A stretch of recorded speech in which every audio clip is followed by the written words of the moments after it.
ఈరోజు ఇంకా పెనం మీద నుంచి పొయ్యిలో పడ్డట్టయింది పరిస్థితి. అట్లాగే కందులపాడు నుంచి నాగులూరు వరకు నేను 45 కోట్ల రూపాయలు కేంద్ర ప్రభుత్వ నిధులు ప్రత్యేకంగా నేను తిప్పలబడి తీసుకొస్తే ఆ కాంట్రాక్టర్ వేరే ప్రాంతాల్లో బిల్లులు నాకు చెల్లించలేదు కాబట్టి అవి చెల్లిస్తేనే నేను ఇక్కడ ఈ వర్క్ మొదలెడతానని చెప్పి వాళ్ళు ఆపడం జరిగింది. వాళ్ళని ఎన్ని రకాలుగా బతిలాడినా ఇప్పుడు ఆ రోడ్లలో వెళ్ళాలంటే ప్రజలు నరకయాత్ర పడతా ఉన్నారు. మరి మనం సమతుల్యత ఎక్కడ సాధించాం? అటు సంక్షేమానికి ఇటు అభివృద్ధికి మధ్య.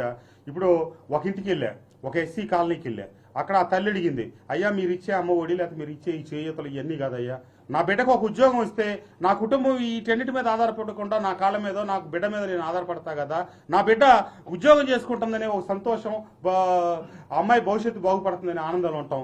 ఏది నా బిడ్డకు ఒక ఉద్యోగం ఇప్పించు, నాకు ఏమి వద్దు, నా అన్నీ ఆపేసేయని అడిగింది ఒక తల్లి. నేనేం చెప్పగలిగే పరిస్థితిలో నా పరిశ్రమలు ఇది. ఒక శాసనసభ్యుడిగాను నేను ఎన్నో పర్యాయాలు చెప్పాను, మైలవరం శాసనసభ్యుడిగా కృష్ణా జిల్లా వాసిగా అమరావతి ఇక్కడే ఉండాలని కోరుకున్నాను. మరి ఆ విషయంలోనూ మనం మాట తప్పాం, మడం తిప్పాం. దానికి నిర్దిష్టమైనటువంటి విషయాలు ఎప్పుడు శాసనసభ్యులను కూర్చోబెట్టుకుని ప్రజాస్వామ్యం, మనది ప్రజాస్వామ్య దేశం, మన ప్రజాస్వామ్యయుతంగా ముందుకు పోవాలి. కానీ మీరు వైనాట్ 175 అంటున్నారు తప్పితే దానికి తగ్గ నిర్దిష్టమైన చర్యలు. వైనాట్ 175 అనే మన నినాదం అసలు వాస్తవంగా తప్పు అని నేను అంటా ఉన్నా.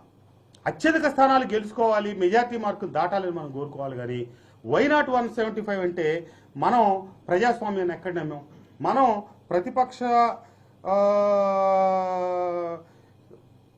ప్రతిపక్షాలకి స్థానమే లేకుండా చేయాలనుకుంటే మరి 151 ఇస్తేనే మనం ఇన్ని చర్యలు చేపట్టాం. మరి 175 ఇస్తే మన పరిస్థితి ఏమవుతుంది? రేపు ఈ రాష్ట్రం పరిస్థితి ఏమవుద్ది? ప్రజల పరిస్థితి ఏమవుద్ది?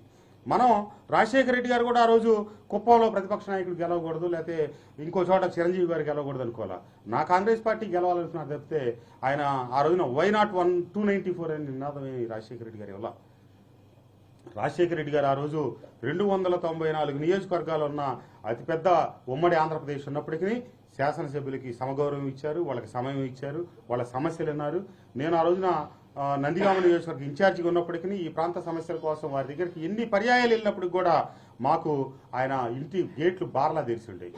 కానీ నేను ఒక శాసనసభ్యుడిని కూడా ముఖ్యమంత్రి గారిని 4 పర్యాయాలు కలవటమే గగనమైనటువంటి పరిస్థితి. బయట ఎక్కడో కార్యక్రమాల్లోనో, వివాహాల్లోనో, లేకపోతే ప్రభుత్వ కార్యక్రమాలు చేసినప్పుడు ఆ వేదికల మీద వేదికను పంచుకోవడం తప్పితే వ్యక్తిగతంగా ముఖ్యమంత్రి గారిని 5 సంవత్సరాల కాలంలో 4 సార్లు 5 సార్లు తప్పితే కలిసి ఆ ఉన్నది కూడా చెప్పుకునే అవకాశం లేని పరిస్థితి.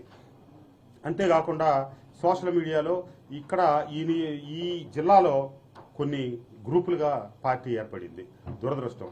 సాంప్రదాయ రాజకీయాలకి తెరదించిన పరిస్థితి ఈ గత 5 సంవత్సరాలు బట్టి. ఎందుకంటే గడిచిన కొన్ని దశాబ్దాలుగా ప్రతి జిల్లాలో ఒక అవగాహన, ఒక అంచనా ఉంటుంది, ఎవరికి ఏం వస్తాయి, ఎవరికి ఏం జరుగుతుందని. వాటన్నిటికీ భిన్నంగా సీనియర్ శాసనసభ్యులైనటువంటి పార్థసారథి గారిని పక్కన పెట్టడం, స్థాయి లేని వాళ్ళకో లేకపోతే అర్హత లేని వాళ్ళకో తీసుకొచ్చి ఈ రోజున మంత్రి పదవులు కట్టబెట్టడం, వాళ్ళ ద్వారా ఈరోజు జిల్లా పార్టీ మొత్తం నిర్వీర్యం కావటం. మంత్రి పదవులు ఇస్తే ఆ మంత్రి పదవులు తీసుకున్న వాళ్ళు అందరినీ కలుపుకొని అన్ని నియోజకవర్గాల్లో పార్టీని బలోపేతం చేసుకుంటూ ముందుకు సాగాల్సిన వ్యక్తులు పార్టీని నిర్వీర్యం చేసుకుంటా, పార్టీని బలహీనపరుచుకుంటా, గ్రూపులు పెంచి పోషిస్తూ ఉంటే పైనుంచి వాళ్ళు ప్రేక్షక పాత్ర పోషించారే తప్పితే నిర్దిష్టమైన చర్యలు తీసుకోలేకపోవడం దురదృష్టం. అట్లాగే 2 సంవత్సరాల ముందు నుంచే ఏ రకమైనటువంటి వ్యవహారం లేకుండా ఒక పనిగా పెట్టుకొని శారద గారు ఉండడు, వెళ్ళిపోతాడు, కృష్ణప్రసాద్ పోటీ చేయడు, నేను వెళ్ళిపోతానని కాదు పోటీ చేయడు అనే రకమైనటువంటి ప్రచారాలు ఉద్దేశపూర్వకంగా ఈ జిల్లాలో వర్గాలు గ్రూపులుగా ఏర్పడిన వాళ్లే బయటికి తీసి ఆ పరిస్థితి అటు శారద గారికి గెలిపించారు. మేము నిధులున్నా లేకపోయినా శాసనసభ్యులం నాబోటి వాళ్ళందరం కూడా ప్రజలకు రోజు కనిపించుకుంటా మా ప్రయత్నం, మా వంతు మా దగ్గర. నేను విజయసాయి రెడ్డి గారి దగ్గరికి వెళ్ళి సార్ నా నియోజకవర్గ అభివృద్ధికి 50 లక్షల నిధులు ఇవ్వండి సార్ అని చెప్పి రిక్వెస్ట్ చేస్తారు. ఆయన మీరు వెళ్ళి ముఖ్యమంత్రి గారితో ఒక ఇనిషియల్ వేయించారంటే నేను ఇస్తానని చెప్పడం జరిగింది. నేను ఆనాటి తెలుగుదేశం ప్రతిపక్ష ఎంపీ అయిన కేశినేని నాని గారికి ఫోన్ చేసి అడిగా, సార్ ఇక్కడ ఏదో నాగులూరు గ్రామంలో కమ్యూనిటీ హాల్ కావాలి, వాళ్ళు అడుగుతున్నారు, ఒక 50 లక్షలు ఇవ్వండి సార్. ఫోన్లోనే ఆయన చెప్పి 50 లక్షలు ఆయన ఎంపీ నిధులు నాకు ఇచ్చారు. అట్లాగే సుజనా చౌదరి గారి దగ్గరికి వెళ్ళి వారి పదవీ కాలం చివరిలో అడిగితే 3 కోట్ల రూపాయల నిధులు ఎంతో అప్పుడుకుంటే నేను నిధులు కావాలని అడగగానే వారు 2.5 కోట్లు ఇచ్చారు. కనకమేడల రవీంద్ర కుమార్ గారు అడిగితే 50 లక్షలు ఇచ్చారు.